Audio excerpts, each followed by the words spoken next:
Cześć, nazywam się Alicja Ilińska. Urodziłam się, mieszkam, żyję i zdecydowałam się działać w Gdańsku. Pracuję w kulturze, współprowadzę Fundację Artystów Kolonia Teraz. Często dostaję pytania, skąd ta nazwa, więc Fundacja Artystów Kolonia Teraz powstała na kanwie Fundacji Kolonia Artystów, która działała na Stoczni i we Wrzeszczu. I zostałam zaproszona przez jego współtwórcę Roberta Jurkowskiego do tego, żeby działać na polu edukacji kulturowej. Więc wspólną przygodę zaczęliśmy w 2015 roku. Fundację założyliśmy rok później po to, żeby już legalnie tworzyć projekty i ze wsparciem z różnych grantów. Na początku działaliśmy na Dolnym Mieście, tam gdzie Mikołaj pracuje już od ponad 20 lat, a następnie nasze projekty zaczęły się rozwijać w innych dzielnicach miasta.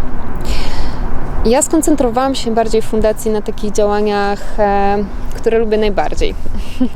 Działaniach, które łączą ze sobą ludzi i wypełniają pewne luki.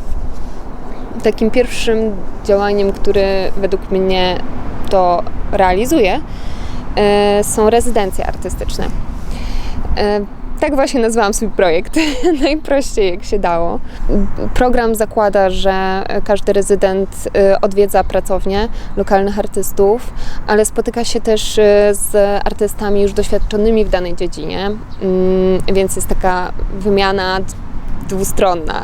Zdobywa wiedzę od kogoś, kto wie trochę więcej, bo dla mnie to było najważniejsze, żeby ktoś, kto tu przyjeżdża, wyjechał z jakimś zaczynem na projekt albo z jakimś kontaktem, który w przyszłości przerodziłby się w coś większego.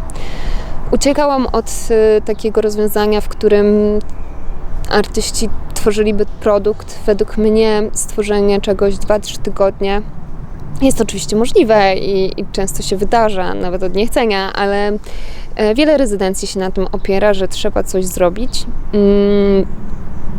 A ja zaproponowałam po prostu taką sytuację spotkań wspólnych. Każda też z tych osób, która tutaj przyjeżdżała, miała za zadanie podzielić się tym, co robi i swoją praktyką, więc było kilka spotkań, kolacji, śniadań na trawie, gdzie mogliśmy sobie usiąść i posłuchać o tym, czym się zajmują. W tym roku rozpoczęłam projekt przechadzki, w którym osoby z doświadczeniem migracji mieszkające w Gdańsku będą na swój sposób sprawdzać instytucje kultury, sztuki, na ile są otwarte na publiczność, nową publiczność, nowych mieszkańców miasta, jakimi są właśnie migranci.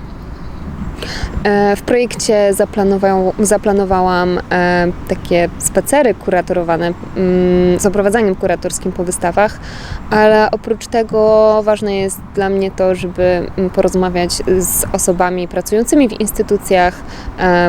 Mieliśmy wspólne spotkanie, szkolenie i po całym projekcie też powstanie taka ewaluacja, z której na naszych błędach inne instytucje będą mogły się uczyć, albo osoby, które będą chciały robić projekty skierowane właśnie dla grup migranckich w Gdańsku, będą mogły się uczyć.